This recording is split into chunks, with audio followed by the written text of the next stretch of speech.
It is a P-38 Lighting.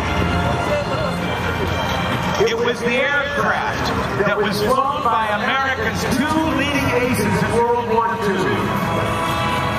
Lieutenant Richard Bong and Captain Tommy McGuire, I believe with 45 and 40 kills respectively. Joining up on that P-38 Lighting in a remarkable rejoin. Tough to do with the same kind of airplanes, tougher to do with airplanes built more than 30 years apart. That P-38 Lighting today is flown by Steve Hinton. It's the Glacier Girl that on July 15th in 1942 set off from Presque Isle, Maine, en route to the United Kingdom and was forced down in Greenland.